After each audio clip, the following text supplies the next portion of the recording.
And very good evening to you. Very good evening to you.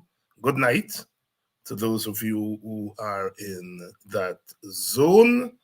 Good afternoon to those of you who are on the west coast of the United States.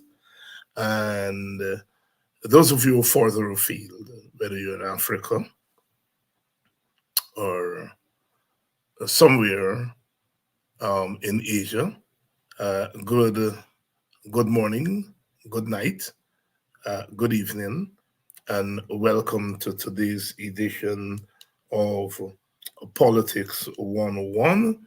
Want to thank all of you who have continued to support our program and with your presence, your comments, your contributions. Want to thank you all so much. Those of you who joined us last evening, thank you very much. Thank you very much. And would like to welcome you to today's program. Social media influencers, as you all know, that's a description that I am tickled, as I said last night, I think. I'm tickled sweet by welcome. Uh, Last night we started our discussion on elections and because everyone is talking about whether we'll have elections this year or next year. And, we decide political office via elections. So we have to talk about elections. But, elections in a place like Guyana is not the same as elections in some other places. In fact, as we speak, all over the world, the question of democracy, what does it mean? What it entails? That's a question people are asking all over the world. The United States is usually cited as the model for democracy. I would like to amend that a little bit, the model of electoral democracy, because, democracy is much more than elections. Elections are a very important plank of any democratic society, but it is not the only plank. You can be an electoral democracy, that is, that you hold elections, but after the elections, you govern as an autocracy. We know in Guyana that we have a problem of governance. We've always had a problem of governance, always. It's nothing new. But we have especially had a problem of governance in the last 3 years. The last election in 2020 is a disputed election. The United States, we should know, they have said that it's a disputed election. I agree with that. It is an election that is yet to be settled in the courts of Guyana. So when it comes to the question of democracy, Guyana is at best, an electoral democracy, and that is that we have elections periodically. These elections are certified by groups that go around the world certifying elections. But in terms of governance, we can hardly describe ourselves as a democracy. And we are a particular type of society, as you know. We're a society that is acutely divided along ethnic lines. And note I said acutely because most societies, if not all societies in the world, are divided along ethnic lines. There are very few societies, very few. One can think about Korea, where the overwhelming majority of people are Koreans. Very small minority of non-ethnic Koreans. Maybe Portugal, where the vast majority of people are Portuguese. Very tiny minority of non-Portuguese.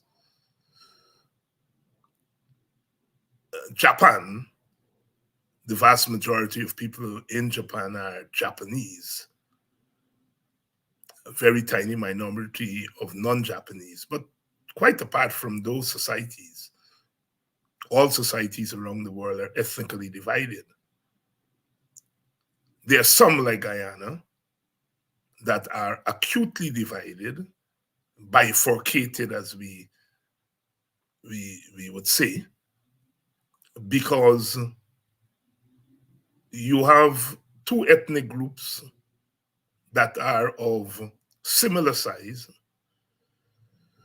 and with the capacity to undermine the other group, and neither the twain shall meet. And we refer to those societies as bifurcated societies, acutely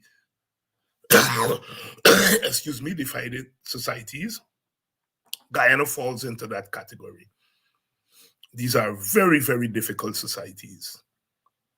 A place like the United States is an ethnically divided society. But there is a majority ethnic group, ethno-racial group, as in quote unquote white people are the majority. And so therefore they can have their way. But as we notice in the United States, that is changing. And because of that change, the United States is fast becoming like a place like Guyana, acutely divided. And we see the crisis of democracy there, what America used to call its democracy. It's now under really serious trial because white people are beginning to see that safe majority disappearing. In some places in the United States, say it's a place like California, is what we call a minority majority state. When you add all the minorities, African Americans, Korean Americans, Latino Americans, they are more than white Americans. And so they're what we call a minority majority state. And America is fast becoming an almost divided place in terms, equally divided in terms of the ethno-racial groups. And it's always difficult for democracy as we know it, a Western democracy, to flourish, to work well.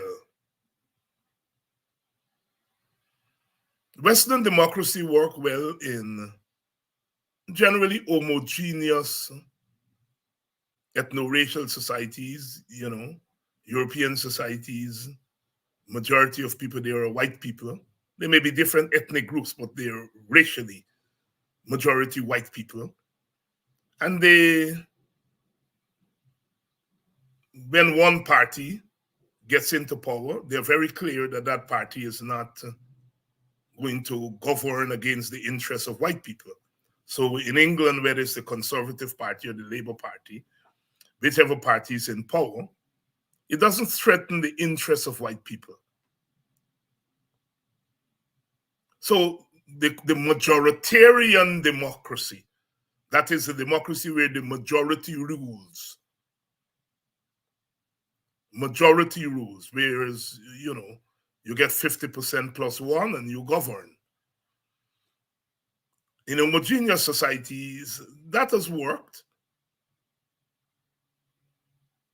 But in societies like ours that are not homogeneous, we have a large African-American, African Guyanese group, large Indian Guyanese group, and then a small but substantial Amerindian group.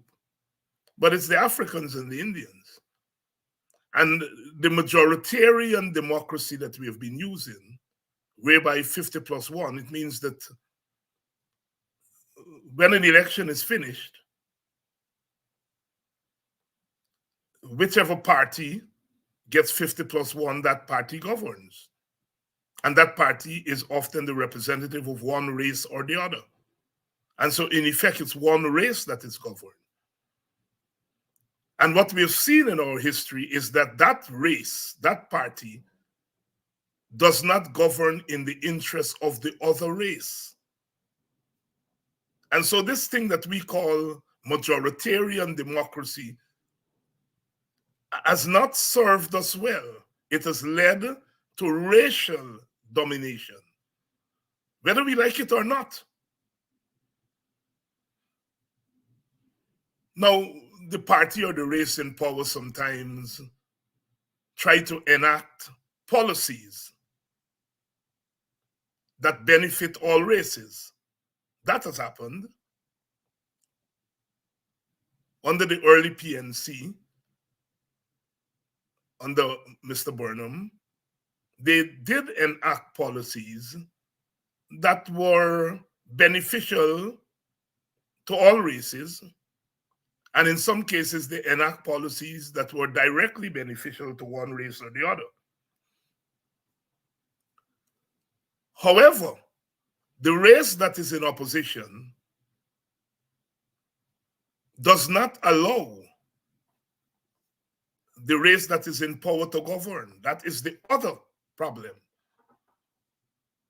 And so this majoritarian democracy that we use in Guyana has not worked. It has led to racial domination. And we have seen that in the last 3 years. It has always been there, but it's been more pronounced in the last 3 years. Why?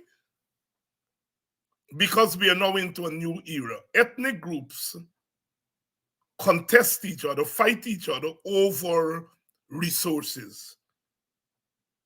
Economic resources, political resources, cultural resources. They compete. In any society, groups compete over the resources. In European societies where they're homogeneous in terms of race, they fight over class distribution of resources. In our society, the fight is over racial distribution of resources. Class is there, but it's not the dominant factor.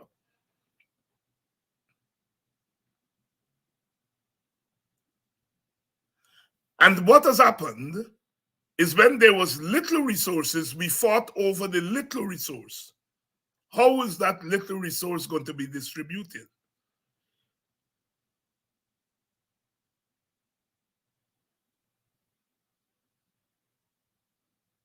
What has happened over the last 3 years is that we now have more resources than we ever had. And the question is how that enlarged pie, what my brother Nigel Hughes called the corn, how the corn is going to be shared. You have more corn. Remember Bob Marley said, "Did my people before me slave for this country? I build a cabin and I plant a corn. Now you look me in my face and you treat me with scorn."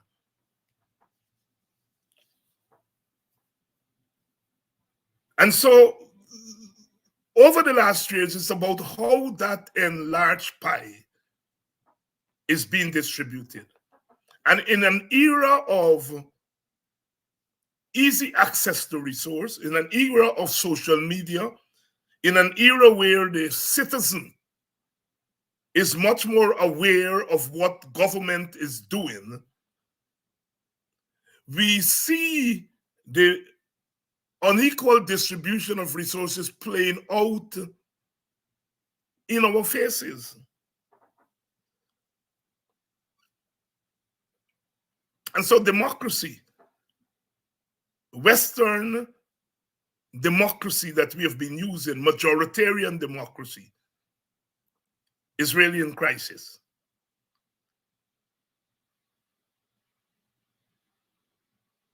You know, in the United States of America, you all know that the coming election is being framed as an election to save democracy.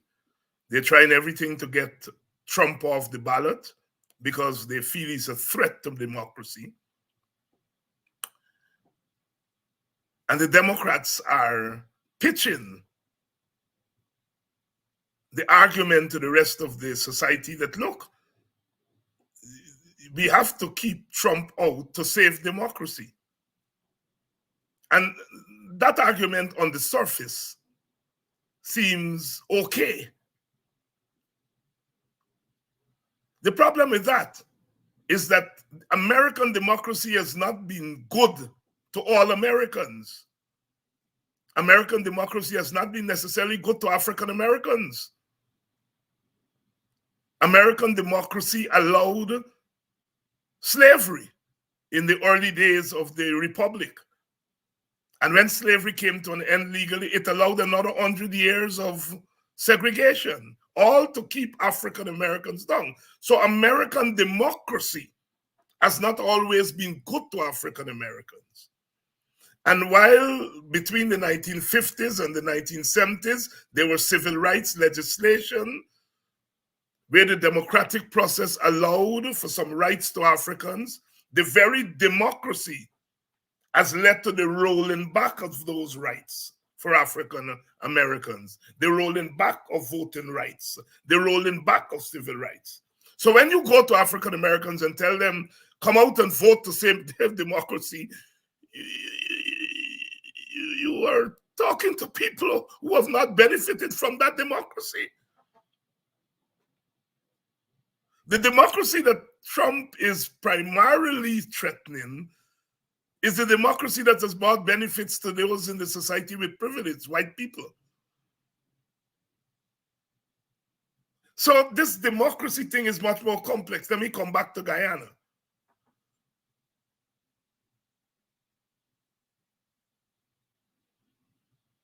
The PPP likes to talk about democracy.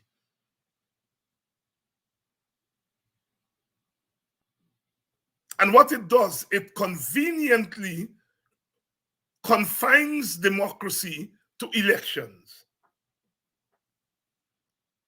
Because it believed, correctly, that it could have won elections because of the ethnic majority of East Indians. And so it was in their benefit to confine democracy to election, because they could have won an election based on the ethnic majority. So if you reduce the meaning of democracy to election, you're in business. There's not an automatic majority of Indians for the PPP to win an election. But what the PPP has done is that they've worked out a formula to win elections. You all want to know what I mean by that. Let me make a parallel.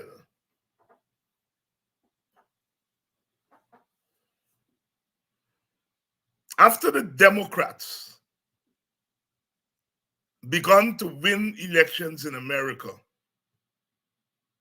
in the 30s and 40s and the 50s, coming down into the 60s,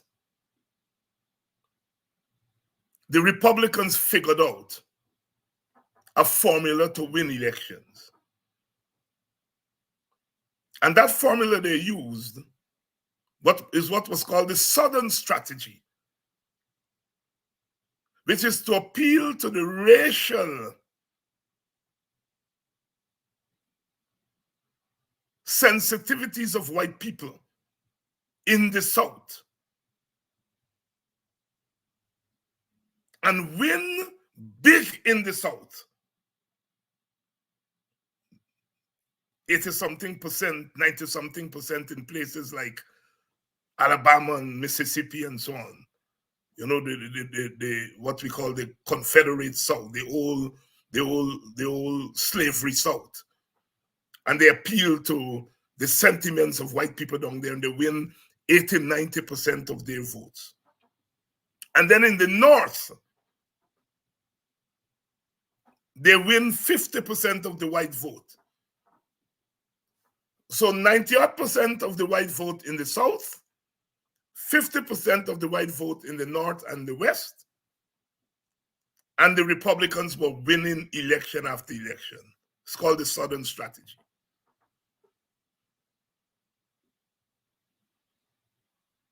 The PPP has its own Southern strategy in Guyana, which is to appeal to the racial sentiments of East Indians, that if you don't vote for the PPP, you're going to be governed by those hooligans in the PNC. Black people are going to take control of this country. They are going to bully you. They are going to rape your women. They are going to do they appeal to all those racial sensitivities of Indians.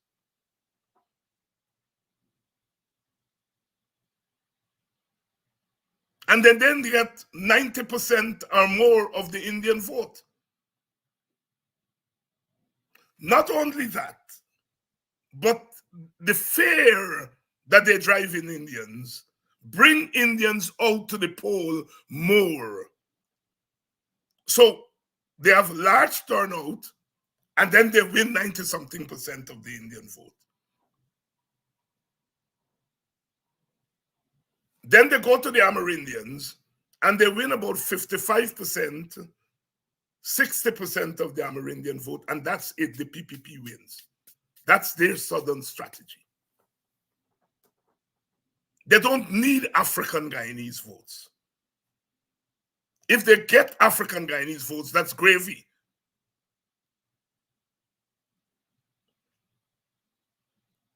So they have their Southern strategy in Guyana, the PPP. The old strategy was clear. Indians are in the majority. You appeal to them, you're going to win. Indians are no longer a majority group in Guyana. So you have to work out a strategy, a new strategy. You know that Africans are not going to vote for you. So you appeal to the deep fears of Indians.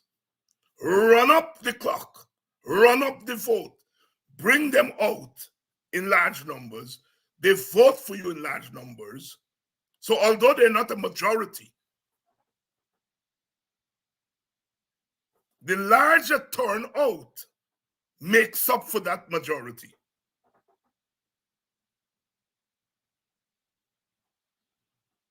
So, if you have, 40% Indians, 40% Africans, neither of them is a majority group. But if Indians turn out more and Africans don't turn out, the Indian 40% goes up. So the PPP is achieving the 50% among Indians by running up the turnout, the voter turnout among Indians, and suppressing voter turnout among Africans.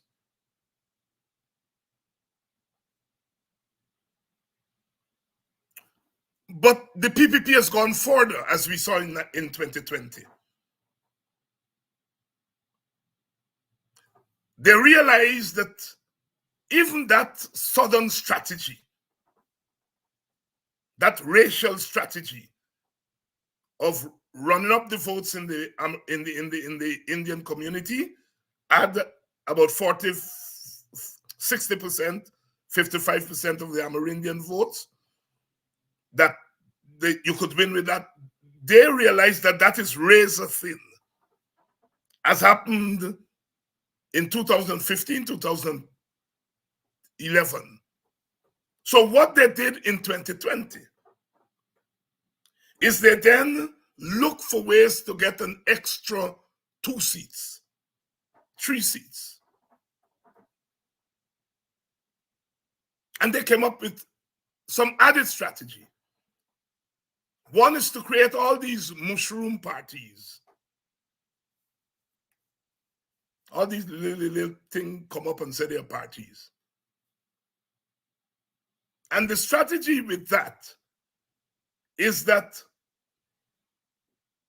is meant for Indians who, despite what the PPP says to them, Indians who decide we don't want the PPP, we don't like them, we're not going to vote for them. And the PPP is ensuring that those votes don't go to the PNC and the coalition. If you're vexed with me, vote for TNM, vote for all those, I don't even know their name, Anog and Panog and so on. And so that's a safety valve. We learned after the election that a lot of these groups were financed by PPP front people. And so the couple hundred, 1,000, 2,000, 3,000, 4,000 Indians who defy the PPP, they vote for these little parties. And we saw what happened.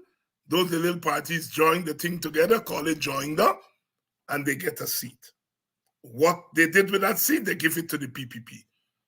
What the PPP give them give them the deputy speaker, name all of them as advisors in the government. It's PPP front groups. So that gave them one extra seat. What else did they do?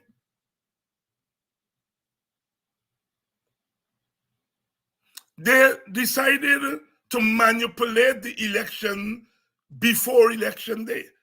And key to that was the voters list. If you have a voters list with 200,000 extra people on it, it's easy to thief 5,000, 10,000. People will hardly see that with the naked eye.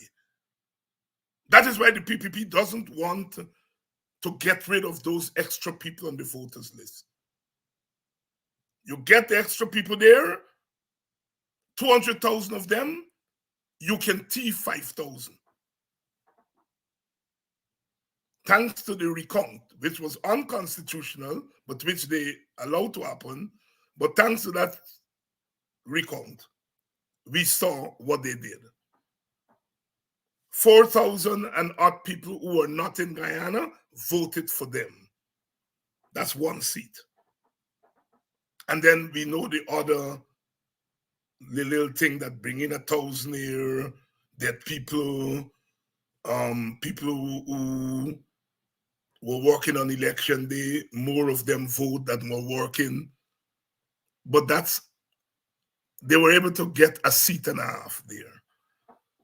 Then there are the 47 boxes, which amount to another seat and a half.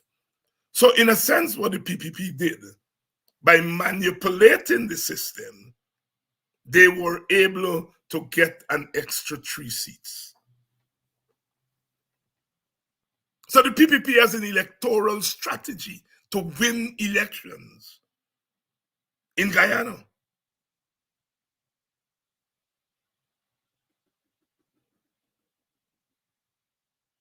That is what we're up against. We're up against the racial strategy of appealing to the fears of Indian people, get them out to the poll in large numbers, and you get 90% of their vote. Then you get 50, 55, 60% of the Amerindian vote. But you want to make sure that you go beyond that. You create some mushroom party so your people who vex with you and going over to the other side. They're going to go to these mushroom parties that you create. And then you manipulate the system via the voters list. So what you're losing with the old majority that the Indians had, that they no longer have, what you're losing there, you're making up with an electoral strategy. Now, some of you will say it's a legal strategy. Nothing is wrong in appealing to the fears of Indian people.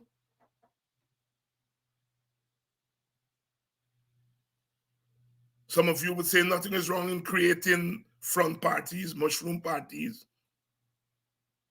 Some of you will even argue that nothing is wrong in manipulating the elections before election day, that election thieving is only on elections day. If you thief before election day, that's not thieving.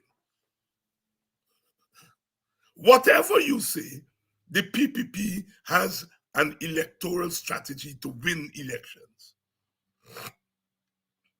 Now, not satisfied with that, the PPP is giving itself something new, which it tried at the local government election, and that is to buy African votes. The PPP realized, as you all should realize, that there are African Guyanese who are alienated from the political system.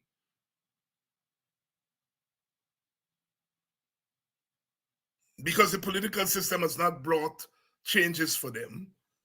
They're alienated from their own party, meaning the PNC, because they were in there for 5 years, and to some African Guyanese, they did not see anything discernible that they did. So there is a good percentage of African Guyanese who are alienated. The PPP knows that, as you all should know, as I know, and as the PNC should know. And they make a play for that vote. They know they're not going to get that vote by just saying, vote for me, I'm a good party. They decide to buy the vote. They tried it at the local government election. They were confident it was going to work. Part of it is they've studied the psychology of African Guyanese. And they've come to the conclusion that as African Guyanese, you can get us with wine, women, and money. That has been a thing that they've had for decades. Wine, women, and money. You get black people anytime. And they tried it at the local government election. It was a trial run. The local government, it was a trial to see if the thing will work. And it almost worked. It almost worked.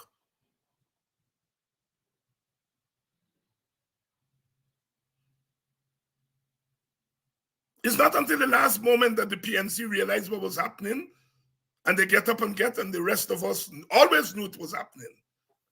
And you can't counter the attempt to buy black people vote by talking stupidness.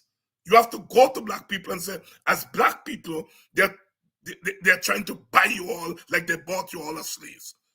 Pure and simple. You have to go there.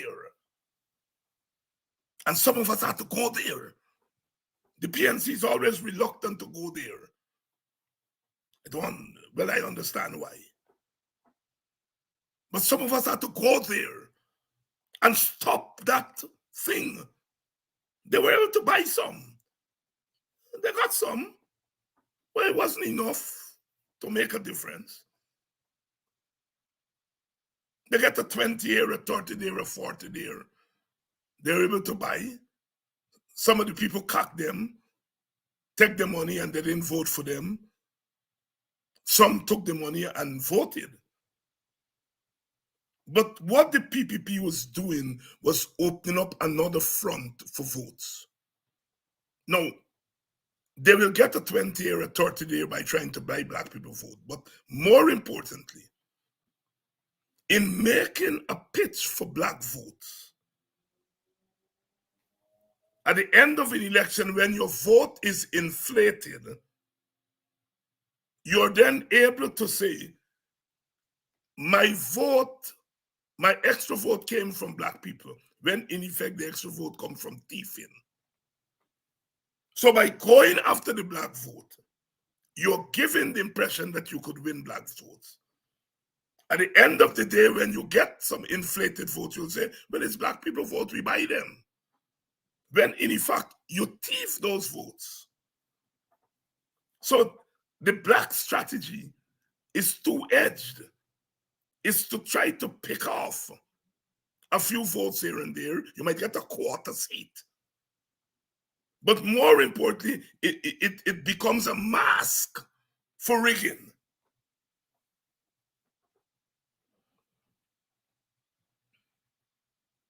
So that is what we are up against in the coming election.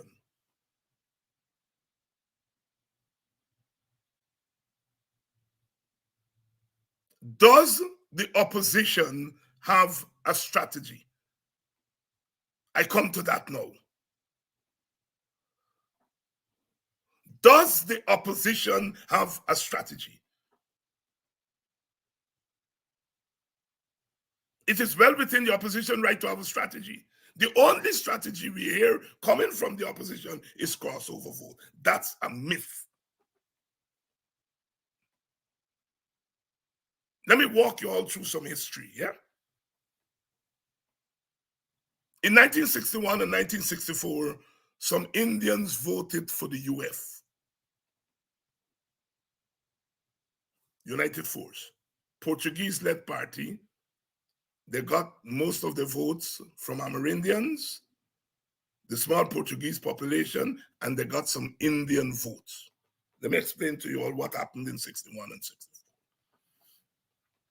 The Indians who voted for the UF were mostly the urban Indians, business people who didn't like Jagan communism, and in the heat of the Cold War, they were taken by the whole thing of capitalism and so on.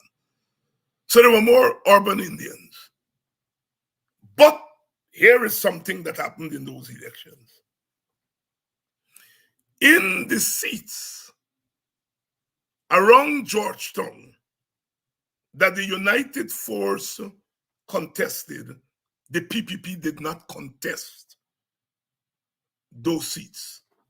And they winked to the Indians in those constituencies to vote for the UF. You're learning something here tonight. Go back and check the history. The PPP did not contest the urban seats that the UF was strong in and that the UF won. And they winked to the Indians in those constituencies to vote UF to keep PNC out. And that is what happened. So the Indians who, quote unquote, cross from the PPP didn't go to the PNC, they went to the UF. And the PPP enabled that by not contesting in those constituencies that the UF was strong.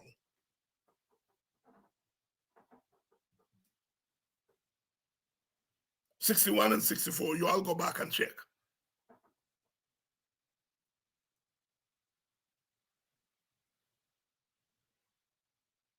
Let's come now to the 2006 election. We had some cross,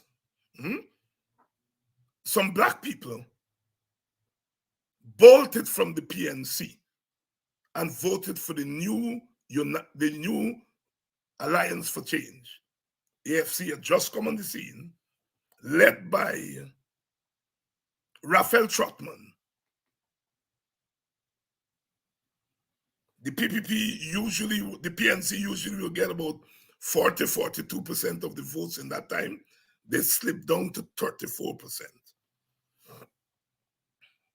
That was about 5 or 6 seats.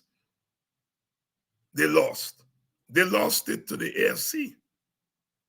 So black people moved from the PNC, not to the PPP. They moved to the AFC, which they saw as another black party. Raphael Trotman was the leader. Those votes that the AFC got in 2006 were Raphael Trotman's votes. Raphael Trotman had left the PNC. Sheila Old had left the WPA. Ramsey-Tan had left the PPP. But Ramsey-Tan didn't take Indian votes with him. Sheila Old may have taken some middle-class votes that the WPA might have influenced in those days. Not many. She may have taken them. But Raphael Trotman took black people, PNC votes with him. And the AFC was able to win 5 seats or 6 seats. So the cross was not crossover. It was a cross from one black party to another black party in 2006. Come 2011, Corbyn played the master stroke.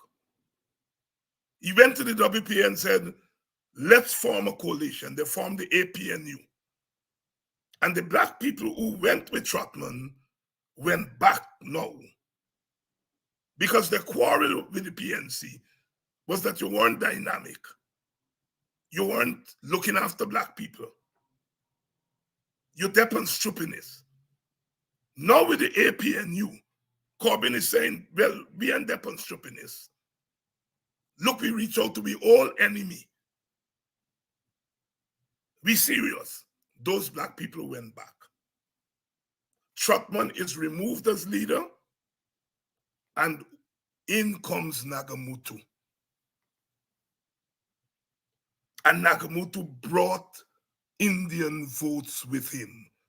Ramsey-Tan didn't bring Indians with him, but Nagamutu did, because Nagamutu had built up support in the PPP. So the AFC shifted from a black party now to an Indian party. And those Indians who came, they came with Nagamutu, were Nagamutu votes.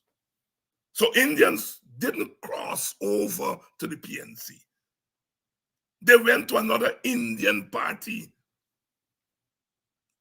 led now by Nagamutu, 2011. And remember the AFC saying all this time, we're not joining with the PNC. We're not joining with the PNC. We're not joining with the PNC. So Indians felt safe to follow Nagamutu into the AFC.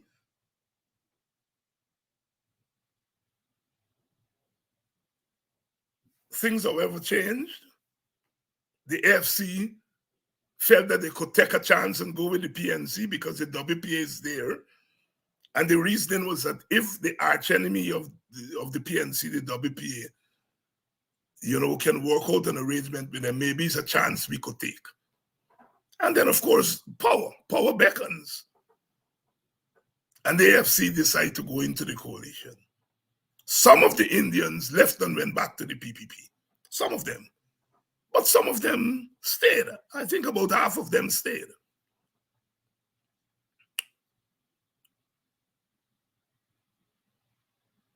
And together, they were able to win by 1 seat in 2015.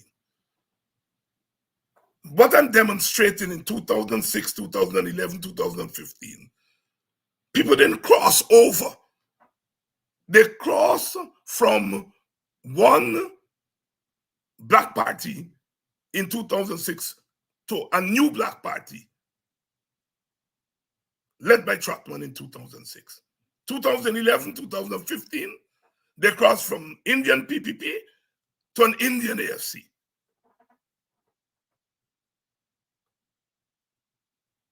2020,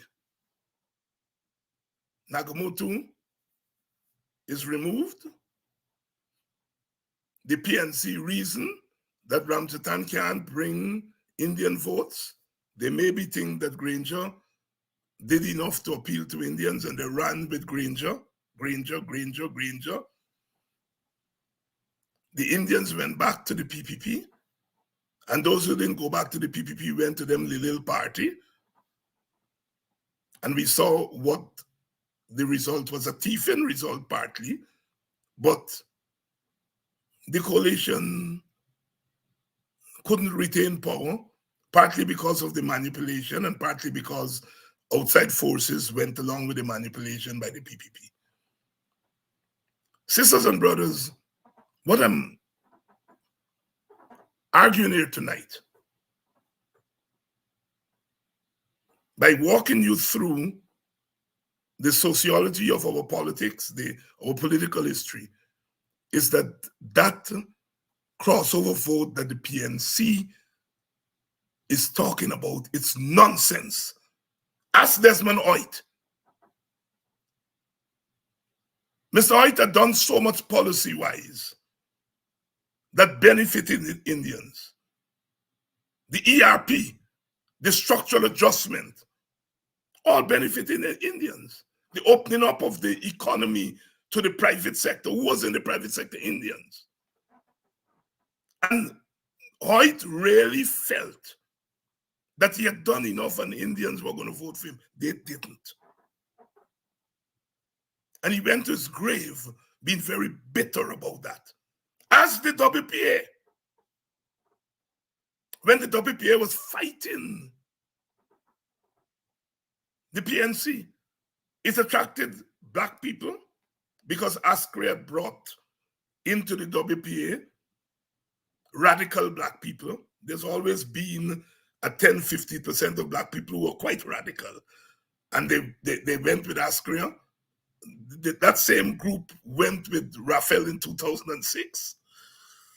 And so Askew brought that into the WPA. And then Indians later came into the WPA. But once elections came about in 1992, free and fair elections as we called it then, the Indians went back to the PPP. And when African people saw that, they too went back to the PNC. Ask the WPA. In 1992, WPA got one seat, and they got that one seat. You know where they got the votes from? Buxton. We got 1/3 of the Buxton votes. 1/3 of the Buxton vote, and we got Amerindian vote from Region 8 and Region 9, and we got a seat. All the other black people and all the other Indian people, blank we and gone back. And people felt that the WPA would have gotten about 30% of the votes, might have even won that election. The amount of Indians, the number of Indians and Africans who were following us. No, sir. As Jamaicans would say, no, sir. They went right back. So ask Desmond Hoyt. Ask the WPA. And they will tell you that crossover vote is a myth. Why in God's name the present PNC is still holding on to that myth, I don't know. Unless they think Indian people stupid.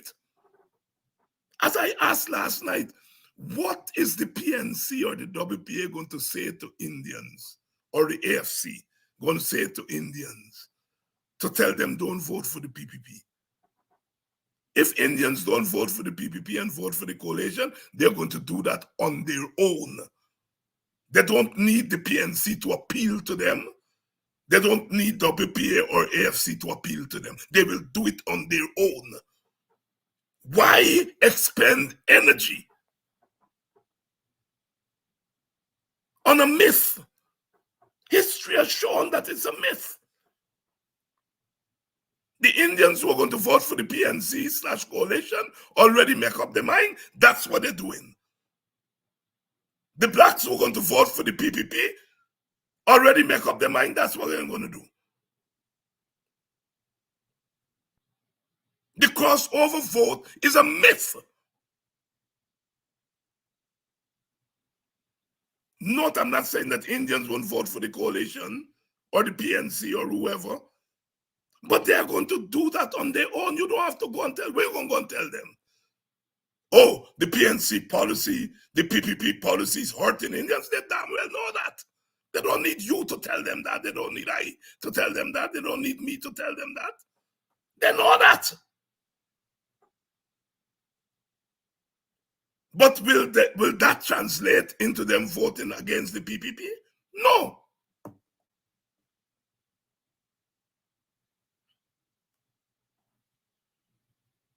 Those who are vexed with the PNC right now, where they're casting their gaze, some of them perhaps are casting their gaze to the WPA. Thank you all so much, those of you who are doing that. Some may cast their gaze to the AFC. The point I am making is that you may be vexed with the PNC, but you aren't going to the PPP. In your head, the WPA and the AFC are part of the family. And the Indian people are going to go to Anog or them little PNM, TNM, which will come alive around election. And if they're so vexed with the PNC, the PPP, they're going to go there. So if the opposition strategy is crossover votes, they're in serious trouble. As I've pointed out, the opposition constituency, meaning particularly the African Guyanese constituency, is not a monolith. It has never been a monolith, but more so today it's not, for obvious reasons.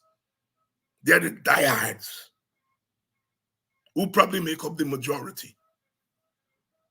They're going to vote for the PNC, whichever coalition the PNC is in, they're going to vote for them regardless of what.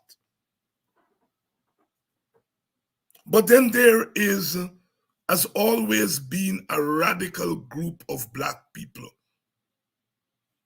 who don't like the PNC. In the early days, that group rallied behind Asquith. Asquith used to go in Linden and call strike, although it was a political party. And then when Asquith became WPA, they went with Asquith into the WPA. When the WPA subsided and the AFC come on the scene, they went with Raphael. When the WP and the PNC joined together and formed the APNU, they come back.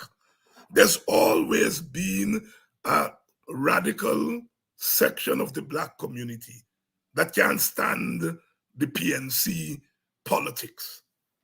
In every society, there's that radical section, in every society. It's not just Guyana. But in Guyana, it's much more pronounced.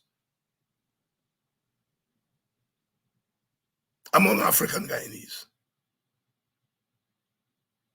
And that is the group that are very clear that in Guyana they're being oppressed because they're Africans.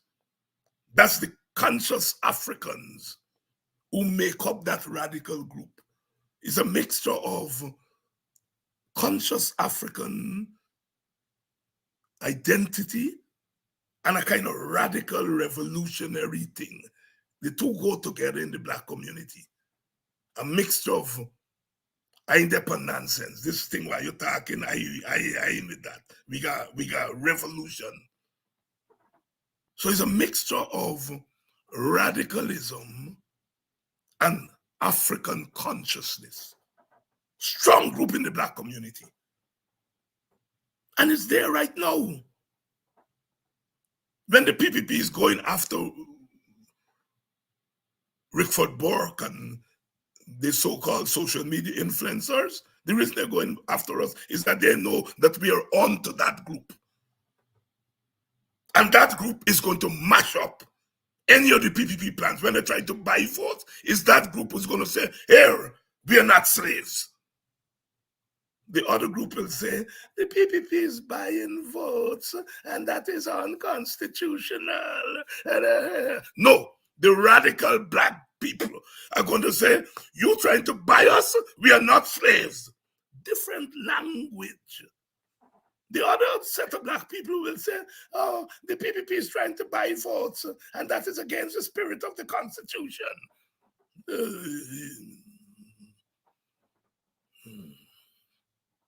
Black heart people, black conscious people say, you are trying to turn us into slaves, and it ain't gonna happen. So the PPP going after people like Burke and myself and Mark and so on, they realize that we are helping to socialize that group. And that group, the opposition has to have a plan for that group, because you cannot go to that group and tell them nonsense. Shortly before the 2020 election, the WPA went to 24 villages, black villages, from Ansgrove to Stroudsville on the West Coast. And we were getting 50 people. Some places we got 75. We went to Beirut, we get over 200, right? But we were getting 50, 40, and so on. And the question they were asking us, tell us why we should vote for the coalition in 2020. Every village we went. And we reasoned that if 50 of them were brave to come out, they got 10 times that 50 in that community. And we realized we had a problem on our hand.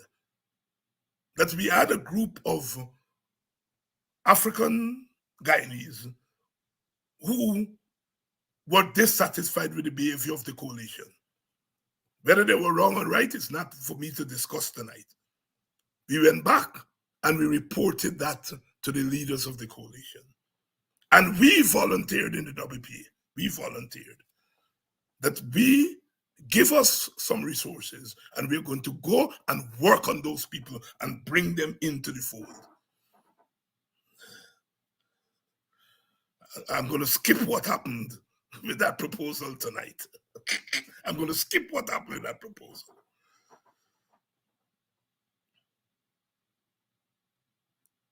And I'm saying again, there is that group in our support base. The radical group who you can't go to and tell nonsense. You can't just appeal to their loyalty. They ain't going PPP. But they're not taking any and anything. I invite those of you, Kidaki do a call-in program every morning. I invite you all who don't listen to that call-in program, and you all will get a sense of what I am saying. Because those programs, the people who call in there, are a reflection of the group that I'm talking about. And then there are the people who are so alienated. They're mostly young people, young black people are so alienated. Some of them will go and take the PPP money. Some of them will say, let me go and smoke my weed and have a good time, drink my liquor, and, be good. And I depend you all nonsense. I depend higher thing.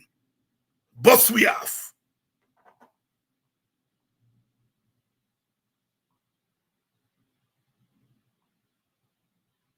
But we need them.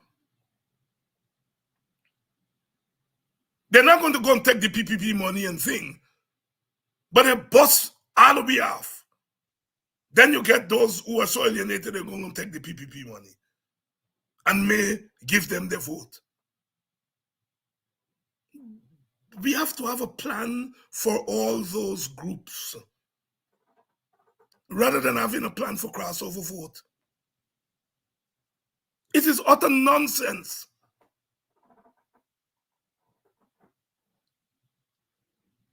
I am yet to hear the plan from the opposition for those groups that I'm talking about. The conscious African, the alienated African, the vulnerable African who is likely to fall for the PPP little money they're throwing at them. What is our plan? What are our plans for that group? I can tell you, we in the WP are working out a plan for that group, but we recognize we can't punch outside of we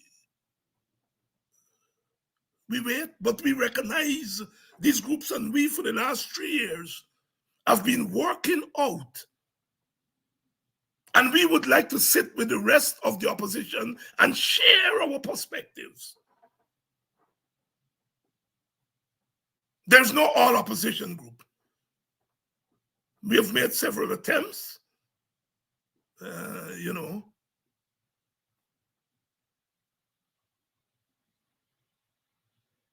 Now, if an election is called tomorrow, I don't want to give the impression that we're going to do so badly.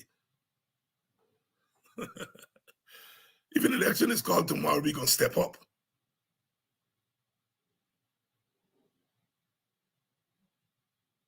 And we're going to do very well, and we may probably win. But what I'm saying is that you don't want to left things to chance. The PPP is not leaving things to chance. The PPP got their strategy. And they tried at the local government elections. We were on the defensive at the local government election. We had to defend territory. And that happens when you don't have a plan.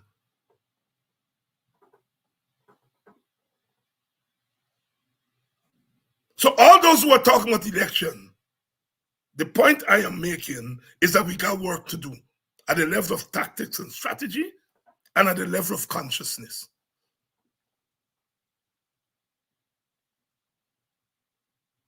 You got to beat the PPP. And in order to beat the PPP, you got to beat the PPP strategy. There's nothing you can do to stop the PPP from appealing to Indian sentiment. You can talk whatever you want to the majority of Indian people. They ain't left in the PPP. I'm saying that no. You can go in all them Indian community from now till the cows come home. You're not going to move the Indian people, the vast majority of them.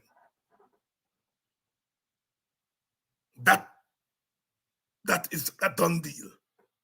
They will come out in their large numbers and they're going to vote for the PPP. You can't do nothing about the mushroom parties. That's a done deal. In terms of the pre-election rigging, you can do something about that. But you're not going to get that by crying and complaining. We are already doing some good work in terms of alerting the outside people to the rigging. That's why they're going after Rickford Burke, because he bold like that. He bold like that.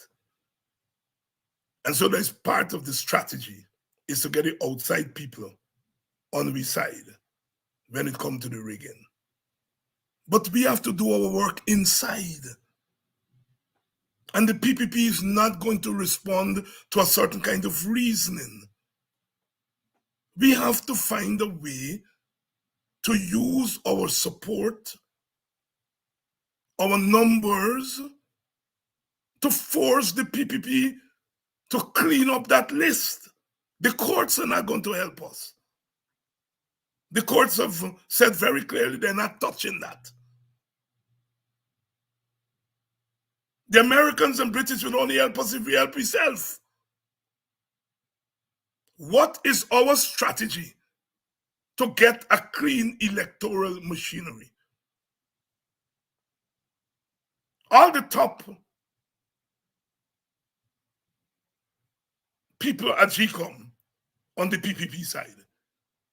Among the commissioners, they get a 4-3 because the chair has been voting with them. How do we change that? Because that is going to be critical to stop them from rigging. If we can't stop them from rigging, then we have to have enough votes coming from some way to overcome the rigging.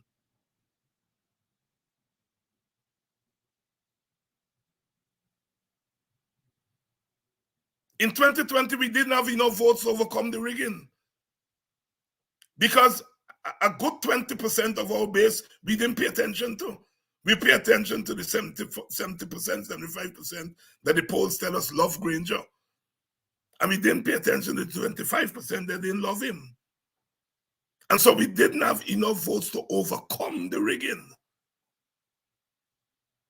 And if we can't stop the rigging in 2025 or 2024, whenever they call the election, if we can't stop the rigging, we'll have to have enough votes to overcome the rigging.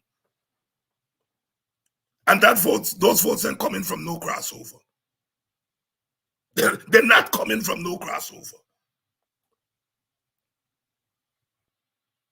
My submission is that we have to do both.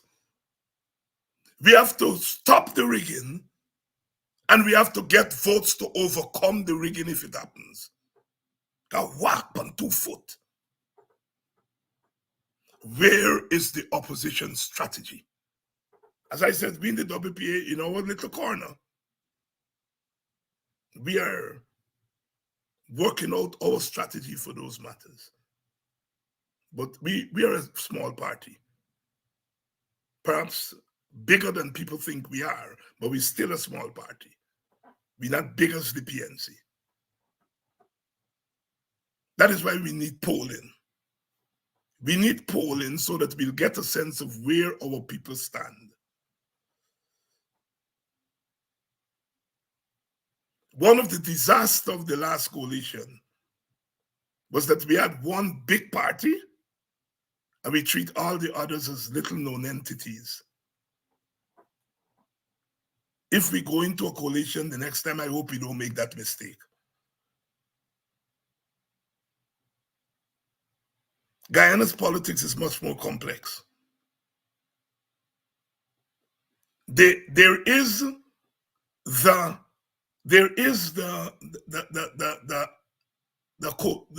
opposition supporter. There's a type of opposition supporter. Only the PNC could talk to them. And then they got others, only like the WPA could talk to them. But you also got others who the PNC and the WPA and the AFC could talk to them at the same time. They're receptive to all of us. Our support base is much more complex than we think. It's not simplistic. One of the consequences about politics is that you radicalize your people, but you don't want to deal with the consequences of the radicalism. You educate your people, you give them consciousness, but you don't want to deal with the consciousness, because the consciousness means that they're going to question you. I have no doubt in my mind that people that we are helping to educate and to become more conscious will question us. And they have a right to.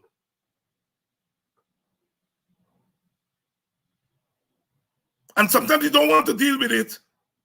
We want to radicalize people to put me in power, but not to question us.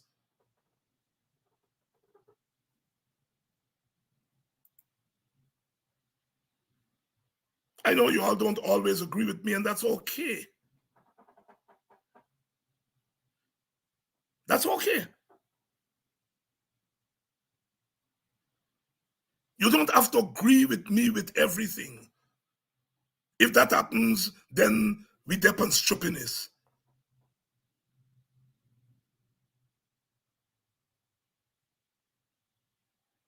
We have to radicalize, socialize our supporters, not only to put us in power, but also to question us and to tell us when we're wrong. You all know my policy. I don't abuse off the opposition. I don't abuse off politicians and parliamentarians on the opposition side. I don't do it as a rule. But on the matter of Argyle, I thought Mr. Norton and the PNC got it wrong. Some PNC leaders have contacted me and said, not me. But anyhow, your leader says so you gotta go along with it. I noticed Mr. Norton said today that Ralph Gonsalves was wrong to take out a picture with a Venezuela map that got Guyana in it. Well, Aubrey, Ralph was bad news from the beginning. And you should do like the WP and say, Ralph is bad news. Don't wait till he take out a picture with the Guyana map, with the Venezuela map with Guyana, and then say it's bad news. That's the difference between the WP and others. Ralph come from the left of the Caribbean. The WPA come out of that radical left. Ralph is our natural ally. I love Ralph. I admire Ralph.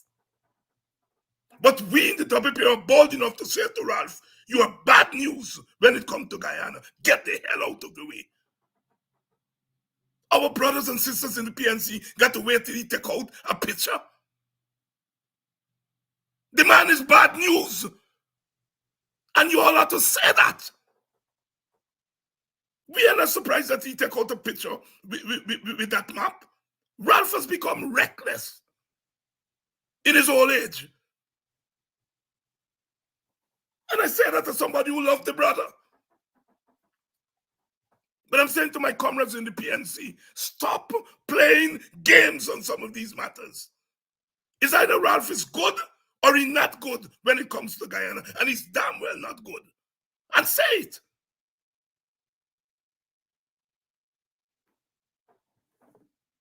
I don't normally criticize the PNC. I know a lot of you all believe that Norton is my partner. And a lot of you all just send email to me and voice note cussing me. Well, why are defending Norton? Why I don't take a strong stand against Norton? I take them cuss every day. Every day. Some of you don't send it to Kidaki. There's got to be the messenger to pass it to me. I know. And I stand with the brother most of the time, out of a matter of principle. But on this matter of Venezuela, he gets himself tangled up. And this is a matter that is so clear. Nobody questions the patriotism of Norton and the PNC. Everybody knows that the PNC has been much more pro-Guyana than the PPP has ever been. Everybody knows that. So Norton and the PNC don't have to prove their patriotism.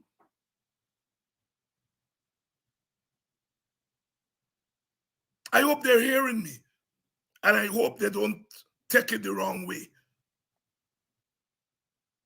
On some matters, you have to distinguish clearly where you stand. You have a set of crooks who are prepared tomorrow, if you allow them, to give Venezuela some of what they're asking for. They already give them a meeting when they should not have given them a meeting. The PPP will, in the blink of an eye, give away part of Guyana's patrimony. They may not give away land, but they will give something to Venezuela because that's their politics, transactional. That's how they deal with black people. Transactional. Give me a penny to sell with $1 billion vote. That's how they see politics. Transactional. Give Indian people enough. Give them more than black people. So that when Indian people say we're not getting enough, you say to them, but you are getting more than black people. Transactional, that's how the PPP see politics. And I am the first to agree that a large part of politics is transactional. I'm not saying nay. But the PPP is ultra transactional. And they will transact away Guyana. And the PNC must stay clear away from that. As I said, I'm sure if a poll is taken, 80-90% of the PNC support base of the opposition support base of African Guyanese, 80-90% of our people will be against Argyle. What is the leader and the leading party doing supporting Argyle? Get your act together. And I feel very strongly on this. That's why I've come out on it. You want to go to an election and say to your people that your conscience is clear when it comes to Venezuela and what they're trying to get out of Guyana. Your people must not question whether you are going to give away a piece of Guyana. And you must be able to point out to them that the PPP is prepared to give away their ass and shit through their ribs, because that's the way they look at politics. I love you all so much. And I hope tonight that we've been able to bring ourselves a little bit closer to an understanding of our reality. What I said tonight is what you all already know. My job is not to tell you all what you all know, is to bring it all together so that we can see the big picture. And that's what I've been trying to do tonight. That's what I've been trying to do last night.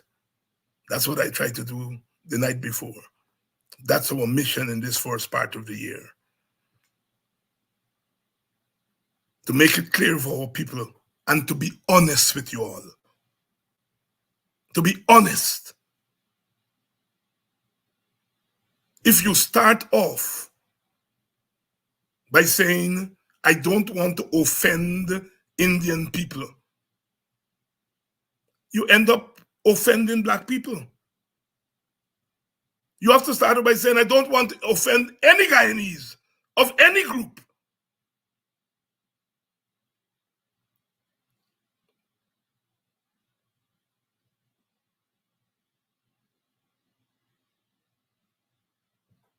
We love you, and we're going to be back tomorrow night to continue our discussion.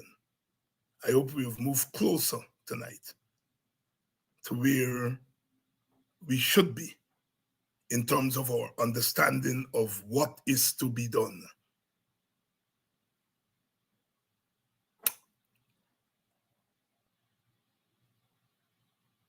Love.